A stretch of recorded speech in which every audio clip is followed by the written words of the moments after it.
Hi, everybody. Our top priority as a country right now should be doing everything we can to grow our economy and create good middle-class jobs.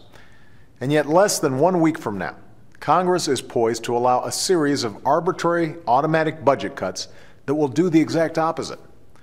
They'll slow our economy. They'll eliminate good jobs. They'll leave many families who are already stretched to the limit scrambling to figure out what to do. But here's the thing. These cuts don't have to happen. Congress can turn them off any time with just a little compromise.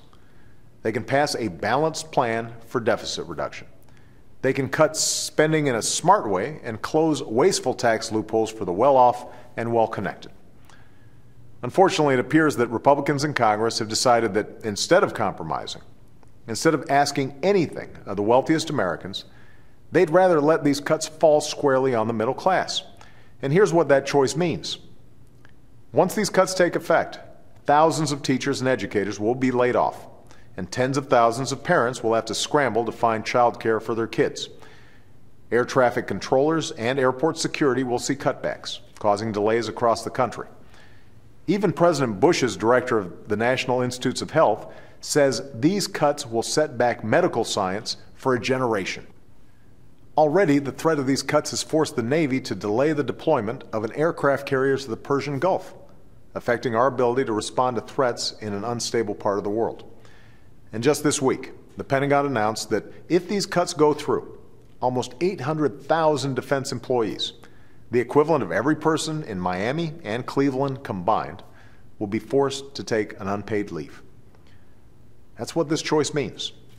Are Republicans in Congress really willing to let these cuts fall on our kids' schools and mental health care just to protect tax loopholes for corporate jet owners? Are they really willing to slash military health care and the Border Patrol just because they refuse to eliminate tax breaks for big oil companies? Are they seriously prepared to inflict more pain on the middle class because they refuse to ask anything more of those at the very top? These are the questions Republicans in Congress need to ask themselves. And I'm hopeful they'll change their minds, because the American people have worked too hard for too long to see everything they've built undone by partisan recklessness in Washington. Instead of these reckless, unbalanced cuts, I believe we should work together to build on the more than $2.5 trillion in deficit reduction we've already achieved.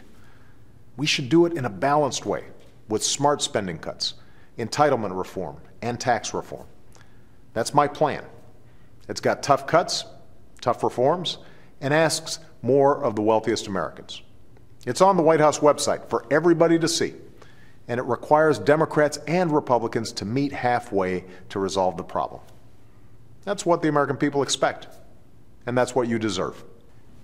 We just need Republicans in Washington to come around, because we need their help to finish the job of reducing our deficit in a smart way that doesn't hurt our economy or our people.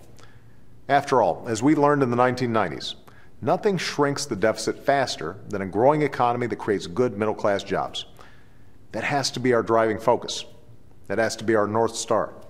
Making America a magnet for good jobs, equipping our people with the skills required to fill those jobs, making sure your hard work leads to a decent living. That's what this city should be focused on like a laser. And I'm going to keep pushing folks here to remember that. Thanks so much.